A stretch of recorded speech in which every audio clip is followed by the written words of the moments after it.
जो जम्मू कश्मीर में निवास करने वाली जो आदिवासी समुदाय है, मैं इस समुदाय के बारे में जानता नहीं था।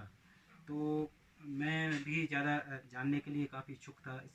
तो जब यहाँ आकर मैंने इस समुदाय के बारे में जाना और समझा, तो मुझे काफ़ी अच्छा लगा कि जिस समुदाय के बारे में मैं कभी जान नहीं पाया था, वो इधर आके इन चीज़ों के बारे में जाना मैंने। और जब जाना तो एक अलग ही यहाँ आकर महसूस हुआ कि जो हमारा जम्मू कश्मीर का ट्राइब कम्युनिटी है, वो एक बहुत ही ऐसा कम्युनिटी है जो बहुत ही मतलब मिलजुल के रहने वाला है। और जैसे भी हम लोग आए तो काफ़ी अच्छा हम लोगों की जो मेहमानबाजी या हम लोग का जो व्यवस्था जो देखने को मिली, वो बहुत ही यूनिक और ज़बरदस्त रही। और आने वाले समय में मैं इन चीज़ों को नॉलेज बढ़ाने में इन चीज़ों को सहयोग मिलेगा।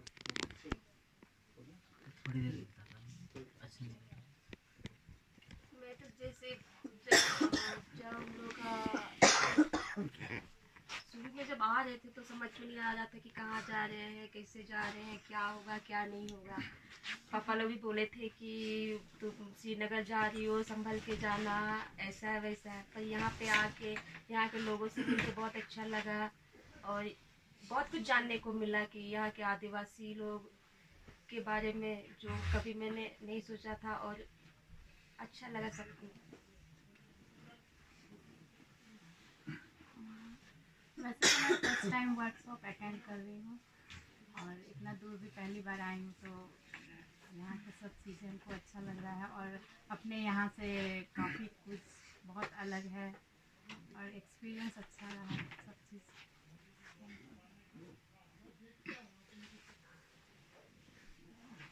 इस वर्कशॉप में बहुत सारी चीज़ें सीखने को मिली है और जो 4 दिनों में जो अनुभव हुआ है वो मैं इस तरह बता सकती हूँ कि बहुत सारी चीज़ें जो हम आदिवासी के रूप में एक साझा तरीके से ही जीवन जीते हैं वो तो है ही, लेकिन साथ ही जो चुनौतियाँ यहाँ पे है उस पर भी जो इन दिनों में मैंने सुना और समझा, वो ये कि एजुकेशन बहुत ज़रूरी है आगे बढ़ने के लिए। और ख़ास करके यहाँ के जितने भी बड़े लोगों ने, विचारकों ने लड़कियों की शिक्षा पर भी बात की और उसको और ज़्यादा बढ़ावा दिए जाने की बात की।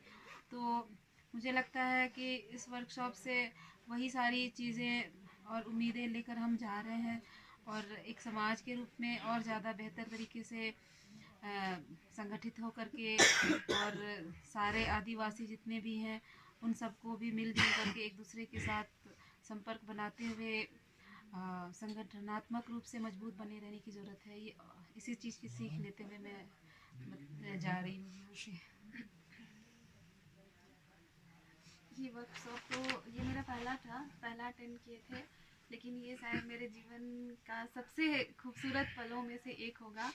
और यहाँ मैंने हर एक चीज़ सीखी है, हर एक बहुत सारी चीज़ें हैं, बहुत सारी चीज़ों को बता नहीं सकती, लेकिन जो चीज़ें मुझे बहुत अच्छी लगी है कि यहाँ बिल्कुल भी दिखावा नहीं है।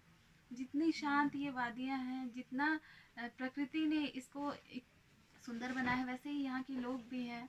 बिना किसी दिखावा के, बिना किसी पद के, गरिमा के, या किसी भी ऊंचे पोस्ट में भी हैं तो वो सहयोग के लिए एक दूसरे के साथ तुरंत खड़े हो जाते हैं। तो यहाँ सहयोग की भावना बहुत ज़्यादा है। अगर कोई ऊंचे पोस्ट में भी है तो भी वो तुरंत काम के लिए किसी को बोलना नहीं पड़ता है। तो यही सामूहिकता है। तो सामूहिकता की यही असली परिभाषा हम यहाँ से सीख के जा रहे हैं। ये मेरे लिए एक तरह से गिफ्ट है जो इस समुदाय ने मुझे दिया है कि सामूहिकता इसे ही कहते हैं, जहाँ की कोई भेदभाव नहीं हो और लोग एक दूसरे के सहयोग के लिए हमेशा खड़े रहें। हम क्या बताएं, बहुत अच्छा लगा आप सबसे मिलकर। हम 8 कम्युनिटी से मिले, 10 स्टेट्स की 8 कम्युनिटी। मुझे तो नाम ज़्यादा नहीं पता, पर कोया ट्राइब, एक कुडुक ट्राइब से हम मिले। उसके बाद हम मीना ट्राइब से मिले और उसके बाद उराव ट्राइब से हम मिले, संथाल लोगों से हम मिले और भी जो ट्राइब नहीं ले पाए तो माजरत खाऊँ। तो एक्सपीरियंस बहुत एक्सपीरियंस तो मेरा क्या ही बताऊं कि बहुत अच्छा लगा आपसे मिलकर। मुझे भी ये ये अंदाज़ा नहीं था कि इतनी अच्छी वर्कशॉप हमारी हो जाएगी, और इतने अच्छे से हम पूरी कोशिश की हमने कि हम किसी प्रकार की कोई भी परेशानी आपको ना आने दें। और मेरा ये विचार है कि शायद कुछ हद तक हमारी कोशिश सफल भी रही है। और बाकी आपसे यही कहना चाहूँगी, उजाले अपनी यादों के हमारे साथ रहने दो, न जाने किस गली में ज़िंदगी की शाम हो जाए।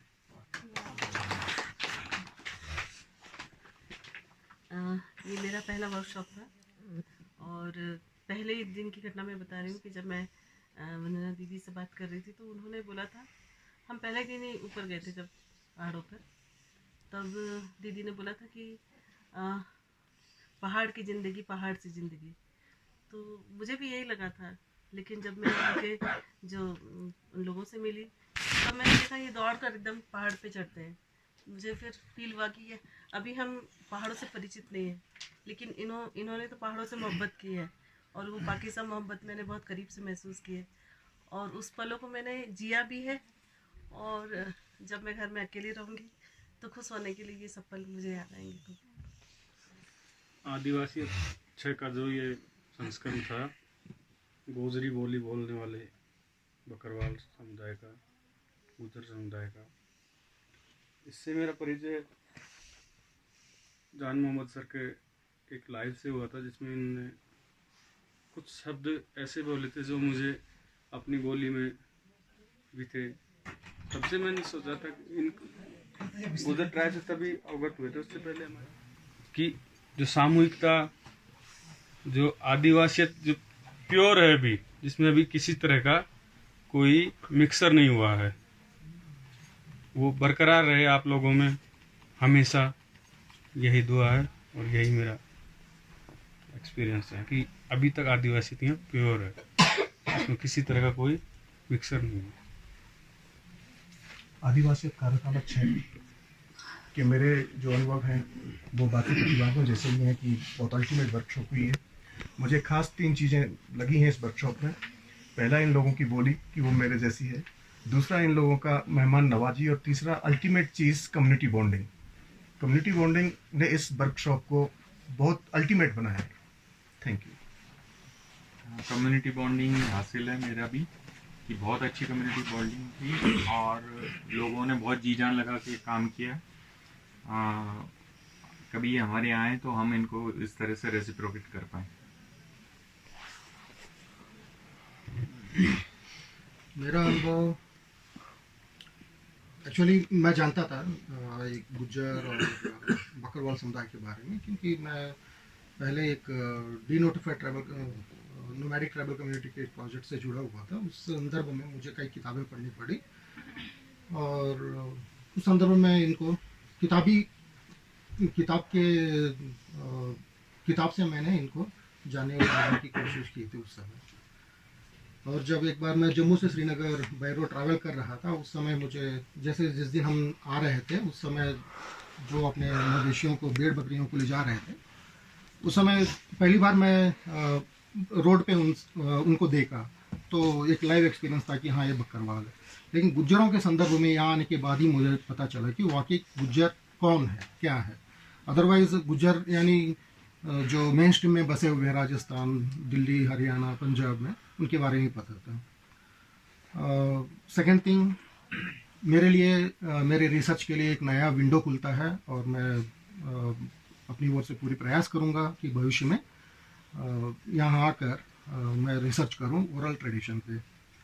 अब तीसरी बात, यहाँ आने के बाद यहाँ के गुज्जर बकरवाल लोगों से मिले, उनसे बात किए और ये 4 दिन उनके साथ बिताने के बाद उनके लिए और यहाँ की कुदरत के लिए मेरे जहन में एक ही भावना उभर कर आती है, जो मैं यहीं पर सीखा एक लाइन, उसी में अपनी भावना को व्यक्त करता हूँ।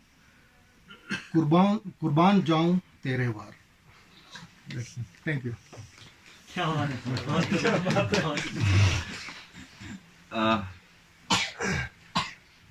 मैंने पढ़ा था कहीं कि पता नहीं कहाँ, कहीं भी तो पढ़ा था कि गुजर बकरवाल कम्युनिटी भाई लेकिन मैं नहीं कह सकता कि मुझे क्या महसूस हो रहा है। मुझे ऐसा बस इतना ही लग रहा है कि हमें भाई लोग मिले हैं, जो कि हमें अच्छे लोग मिले हैं, बुजुर्ग मिले हैं, जिनको हमें अपने सीने से लगा के रखना चाहिए।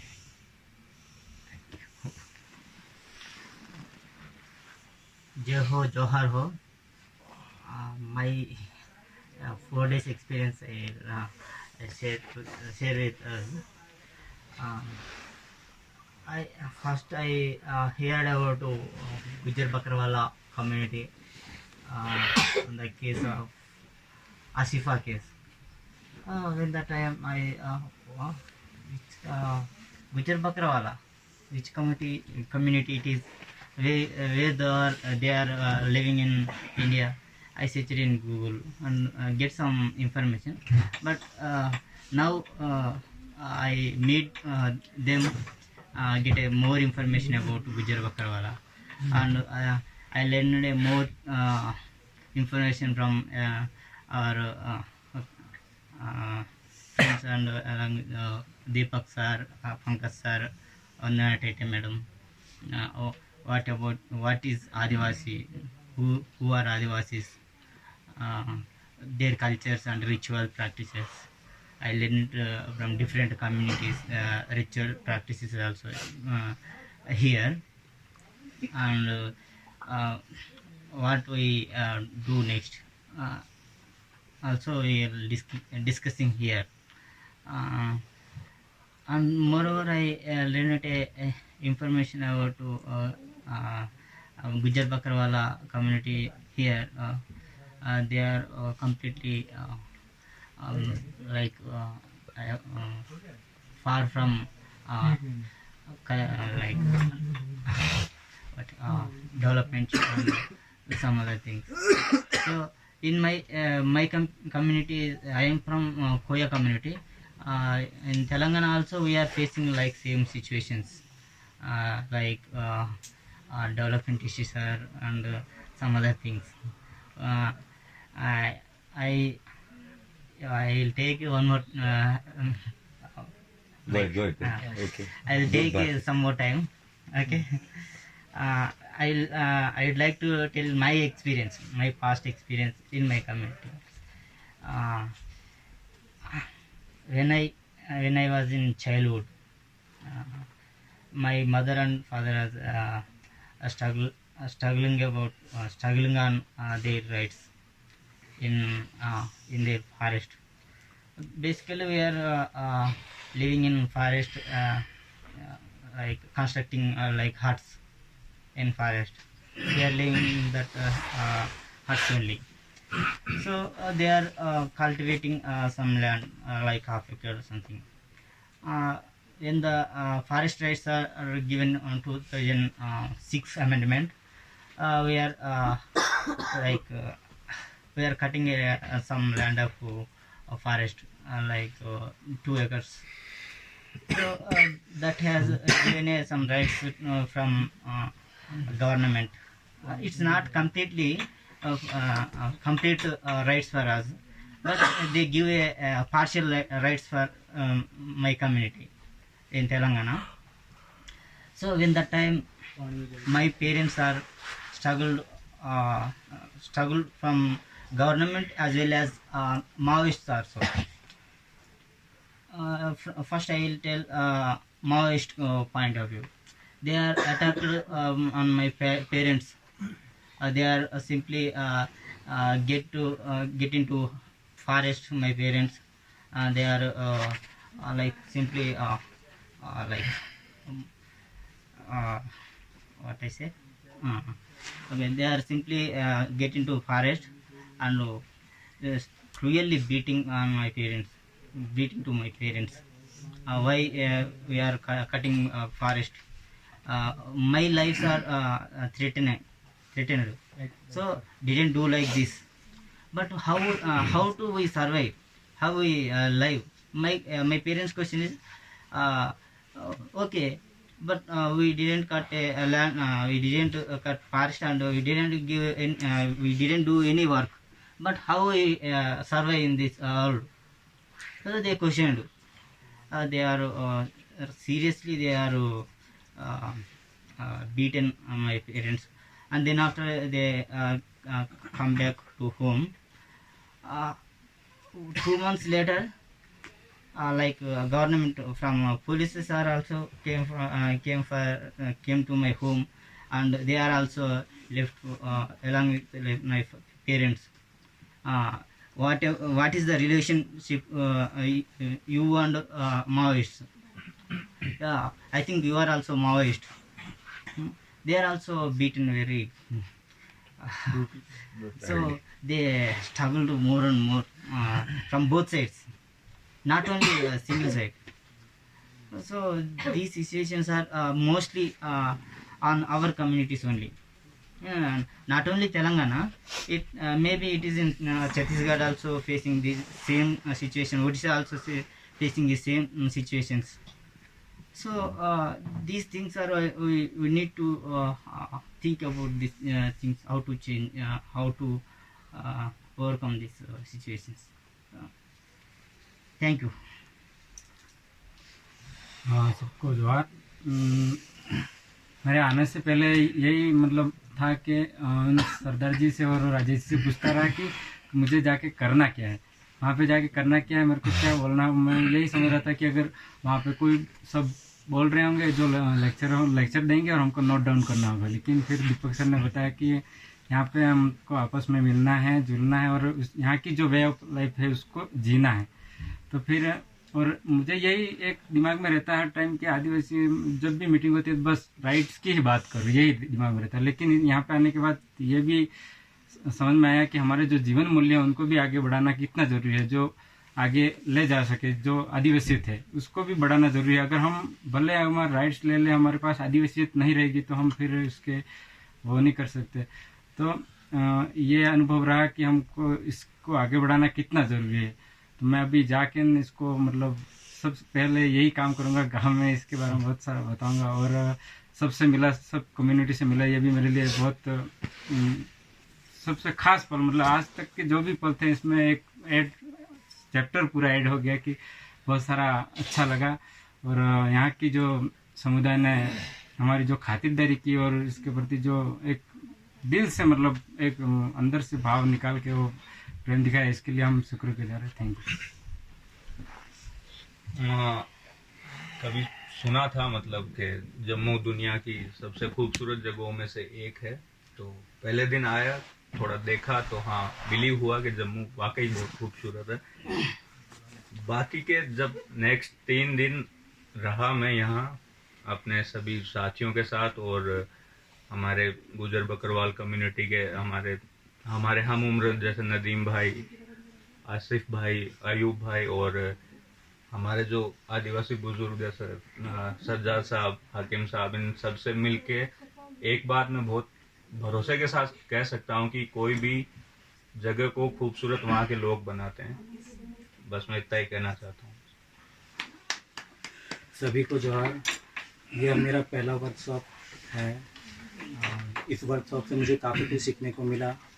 यहाँ पर आके मैंने पहली बार संथाली गीत गाया, संथाली नृत्य किया और काफ़ी कुछ सीखने को मिला।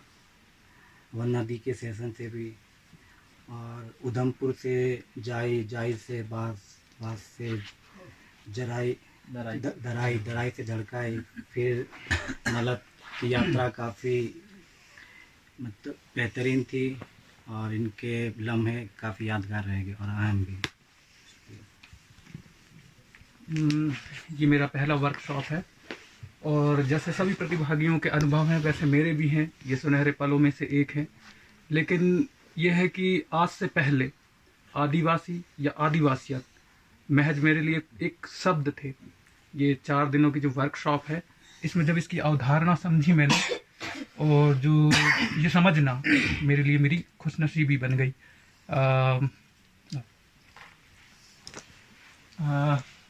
जब मुझे पता चला यहाँ के बारे में कि मुस्लिम लोग हैं, ये क्वेश्चन था मेरे मन में कि मुस्लिम आदिवासी कैसे हो सकते हैं, है ना। उसका जवाब मुझे यहाँ आकर मिला कि मुस्लिम आदिवासी हो सकते हैं, क्योंकि आदिवासियत का मूल मंत्र है प्रेम। वो सभी को प्रेम देता है, सभी से प्रेम करता है। और वो चीज़ मुझे यहाँ पे आके मिली, तो मेरा जवाब यही मिल गया कि हाँ, ये आदिवासी हैं। और एक समस्या ये भी इन लोगों के बीच में मैंने पाया कि प्रेम के भूखे ये भी हैं और प्रेम के भूखे हम भी हैं।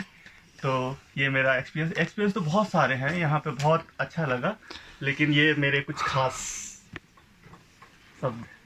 धन्यवाद।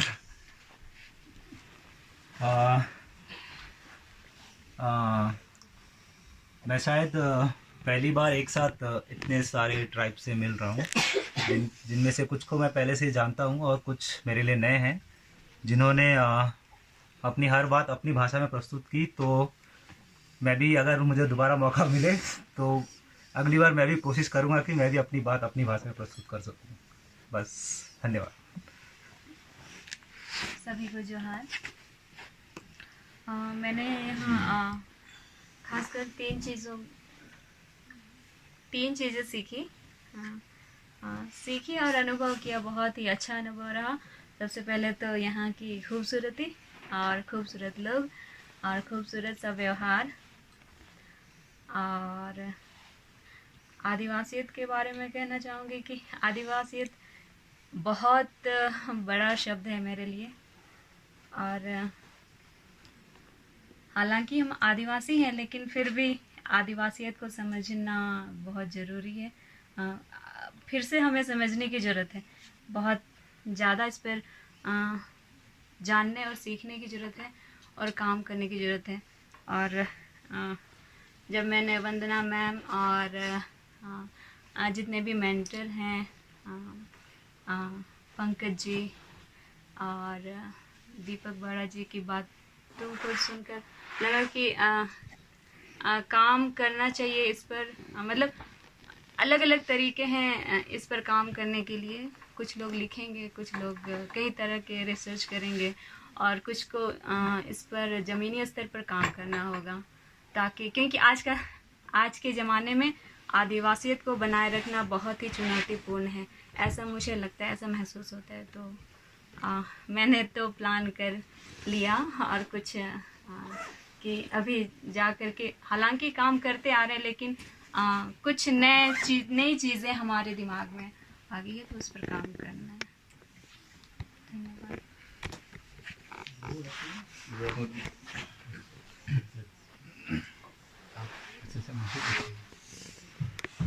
देखिए, मैं तो सबसे पहले जब हमने सुना, मुझे खाकन सजाद साहब से मेरी बात हुई, तो इन्होंने कहा कि हमारे मेहमान, हमारे ट्राइब्स के कुछ लोग बैरूनी रियासतों से यहाँ तशरीफ़ फरमा हो रहे हैं।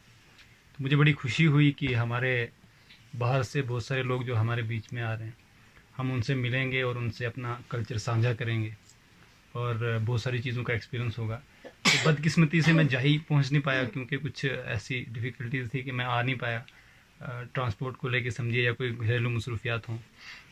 मैंने कोशिश की, लेकिन मैं पहुंच नहीं पाया वहाँ पे। उसके लिए मैं पूरी सजाद साहब, खाकन सजाद साहब और हकीम साहब और इनकी पूरी टीम का माजरत खा हूँ। मैं इनसे माफ़ी चाहता हूँ कि मैं वहाँ टाइम पे नहीं पहुँच पाया। उसके बाद जब हमें ये हुक्म हुआ कि आपके मलत गांव में प्रोग्राम रखा जाएगा, और हमें खुशी हुई कि हमारे गांव में आप लोग वहाँ आ रहे हैं, और वहाँ प्रोग्राम हुआ, हमें बड़ा अच्छा लगा। आप सब लोगों ने पार्टिसिपेट किया और आपने जो प्रोग्राम्स किए, हमें अच्छा लगा आपसे मिल के। आप लोगों का प्यार, आप इतने दूर से हमारे लिए यहाँ पहुँचे, हमें बहुत अच्छा लगा। और बाकी जितने सारे सीनियर साथी हैं हमारे, जो हमारी बहनें हैं यहाँ पे, उन्होंने जो प्रोग्राम्स किए, हमारे जो सीनियर साथी हैं उनसे जो बातें सुनने को मिली, जो उनके पास एक्सपीरियंस है वो उन्होंने शेयर किया। तो मुझे लगता है कि इस कॉन्टैक्ट को कंटिन्यू रखना चाहिए, हमें भी और आपको भी। मैं तो सोच रहा था कि ये काफ़ी लंबा टूर होगा आपका, लेकिन अनफॉर्चुनेटली मुझे लगता है कि ये आप सुबह जा रहे हो।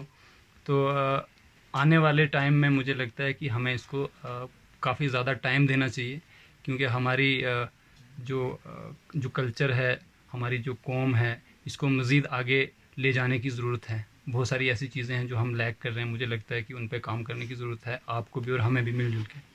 तो हमारे जो चैलेंजेस हैं वो सेम हैं। मुझे जहाँ तक, जो मैं सीनियर्स की बात सुन रहा था साइड वाले रूम में, तो हमारे चैलेंजेस सेम हैं। तो हमें इन पे काम करने के लिए भी कुछ स्ट्रेटजी ऐसी होनी चाहिए कि जो हमारी भी और आपकी सेम सेम है। तो काम करें मिलजुल के, तो उसका रिज़ल्ट अच्छा होगा। मेहनत का रिज़ल्ट तो हमेशा अच्छा होगा। Thank you.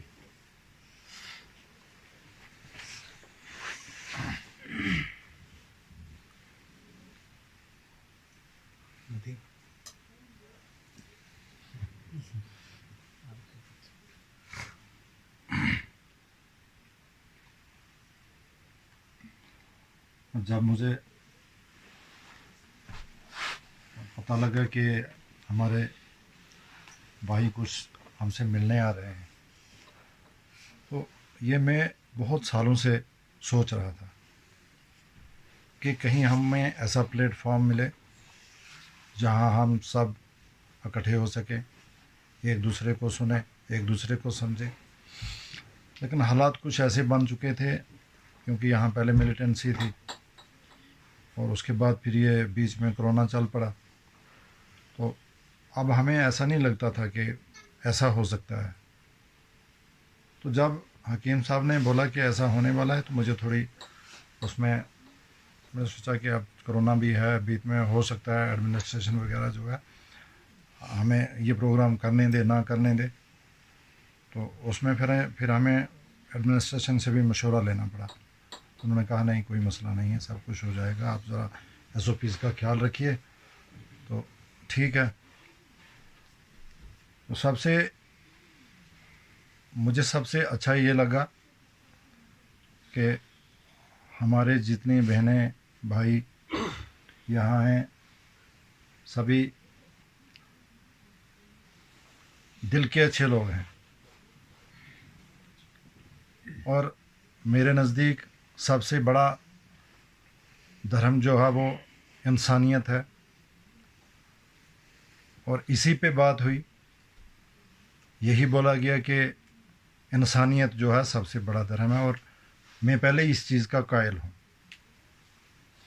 क्योंकि सबसे बड़ी हर इंसान की एक ही फीलिंग है, एक ही ज़रूरत है। हर इंसान की बुनियादी ज़रूरतें जो हैं वो एक ही हैं। तो इसलिए ये रंग व नस्ल, ज़ात पात, ये लोगों ने अपना काम चलाने के लिए बनाए हैं। तो सबसे बेहतर मुझे यही लगा कि ये जो आदिवासियत के अंदर इंसानियत का जो नज़रिया है ये बहुत अच्छा है। तो इसी नज़रिए को लेकर हम अपने मुल्क को भी डेवलप कर सकते हैं, और यही मेरे नज़दीक डेमोक्रेसी का सबसे बेहतरीन रास्ता है। तो उसके अलावा हमारी बच्चियों के समान ही हैं ये। तो जिस वक़्त इनको मैंने वहाँ देखा तो भद्रवाह के अंदर, तो मुझे एक एहसास हुआ कि हमारी यहाँ की लड़कियाँ जो हैं वो तो चलती हैं, लेकिन इनका क्या होगा? इनको पहाड़ों पे चलना है, कैसे चलेंगी? लेकिन मैं देख रहा हूँ कि इनके अंदर जो जुनून है, वो जुनून इन्हें पहाड़ों के ऊपर लेके चला गया। तो इसके लिए मैं आप सब से माजरत चाहता हूँ कि आपको जो तकलीफ़ हुई, हमने कोशिश की अपनी तरफ से कि आपको घर का माहौल दिया जाए, ताकि आप कोई ये फील ना करें कि आप अपने घर में हैं या कहीं बाहर हैं। तो उसे अगर हमसे कोई कमियां रही होंगी तो माफ़ी चाहता हूँ। थैंक्स। सभी को गुड जोहार। मेरे आने से पहले जम्मू के बारे कई लोगों का कई गलत अवधारणाएं, चिंताधाराएं थी। इसको मैं अपनी लेख के माध्यम से गलत प्रमाण करूँगा। तो वादियाँ और यहाँ की मौसम और जो भी अच्छे लोग का जो सपोर्टिव है, बाकी लोगों जैसे ही प्रतिभागी जो है हमारे साथी, उनके जैसे ही मेरे रहा। लेकिन मुझे 2-3 बातें जो है अपनी बातें रखनी है। तो सर जो है महकम सर, तो उनको मैंने हमेशा देखा इन 4-5 दिनों में मेहनती और उल्लास भरी चेहरा लेते हुए रौनक से काम करते रहते हैं। लेकिन जिस दिन हम जाए के लिए निकले थे, शाम को उस दिन बात हो रही थी गुज्जर बकरवाल के समुदाय के बारे में सर बता रहे थे। तो वो जो कहानियाँ हमको बता रहे थे, कहानियाँ मतलब स्टोरी नहीं, तो बीती हुई बातों को तो जैसे 50 भेड़ों को गाड़ी उनके ऊपर चढ़ाते हुए निकल जाती है, लेकिन कोई कुछ नहीं बोलता। स्ट्रगल के बारे में बताते हैं, 91-93 की बात बताते हैं। तो उसमें उनकी आंखों में मैंने दर्द देखा। तो उस समय के लिए मुझे लगा कि नहीं, इस बात को आगे कैसे बढ़ाया जा सकता है। तो इसलिए मैंने सोचा कि मैं अनुवाद करूँगा। इनसे बात भी मैंने किया है, और हालांकि हिंदी में नहीं है, लेकिन प्रोवाइड हो जाएगी बाद में, तो मैं उसको अनुवाद करूँगा। और बाकी सब तो सेम ही है।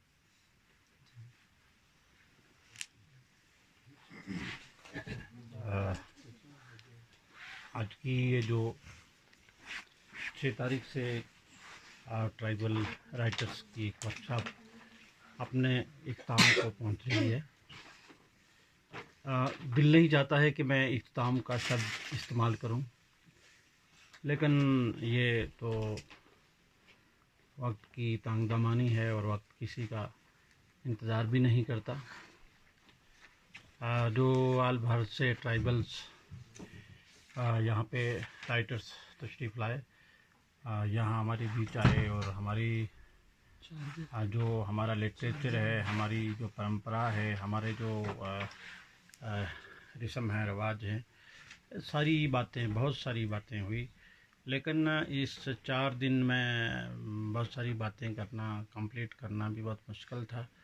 ये तो एक तमहीद बांधी है, एक शुरुआत है।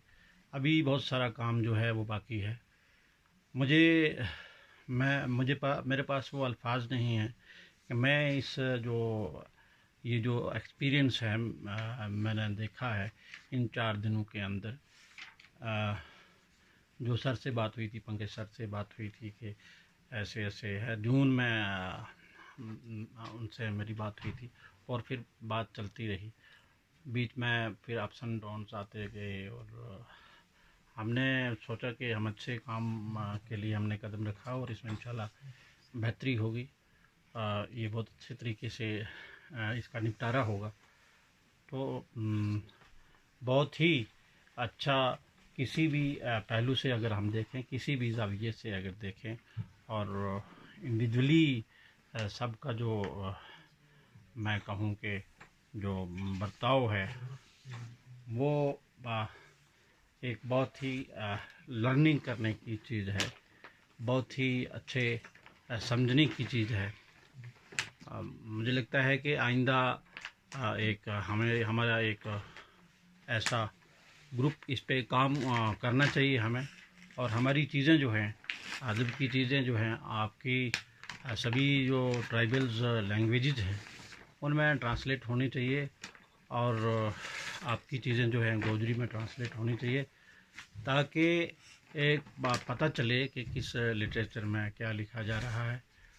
तो दूसरे जो हमारी जो प्रॉब्लम्स हैं, हमारी जो काज हैं अदब के अलावा, उन पे भी काम किया जाना चाहिए। हमारे जो राइट्स हैं, हमारी जो शेड्यूल ट्राइब या आदिवासीज़म या आदिवासीज़ की कहानियाँ हैं, किस्से हैं, हमारा एक ही किस्सा है, हमारी एक ही कहानी है, हमारा ये पीड़ा एक ही पीड़ा है हमारी हम सब की, और हम सब के साथ एक ही किस्म की जुल्म ज़्यादती होती हैं जो हम अलग तरह से अलग अलग रूप में देखते हैं।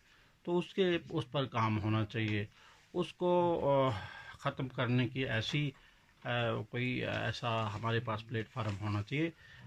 हम तो जिससे हम इसको फाइट कर सकें, उसको दूर कर सकें और अपने जो हमारा समाज है उसको हम इन चीज़ों से पाक कर सकें और सही जो हमारे राइट्स हैं, हमारी जो डेमोक्रेसी ने जो कुछ हमें दिया है वो हम ले सकें। तो रहा आपसे, आप यहाँ पे जो ठहरे आए, वो तो बहुत कलील वक्त था। हम चाहते हैं कि आप महीनों भर यहाँ रहें और हम ढेर सारी बातें करते रहें, ढेर सारे एक्सपीरियंस शेयर करते रहें, अदब की बहुत सारी चीज़ें जो है वो शेयर करते रहें। लेकिन वक्त किसी का फिर वही बात आ जाती है। तो बहरहाल हम ये ख़त्म यहाँ नहीं होता है, हम आइंदा भी इसको लेके आगे चलेंगे। और फिर ये कोशिश मैडम जी, अभी मुझे वंदना जी वो कह रहे थे कि एक ऑल ट्राइबल राइटर्स कॉन्फ्रेंस होनी चाहिए, तो इस पे बातें होंगी, आप सबसे हमारी बातें होंगी, फिर हम चीज़ों को शेयर करते रहेंगे। तो आपसे हमें जो करना चाहिए था वो नहीं हम कर पाए, उसके लिए हम माजरत ख़्वाह हैं। हम चाहते थे कि आपको बहुत सारी तकलीफ़ें भी यहाँ हमारी वजह से हुई, तो उसके लिए भी माजरत ख़्वाह हैं।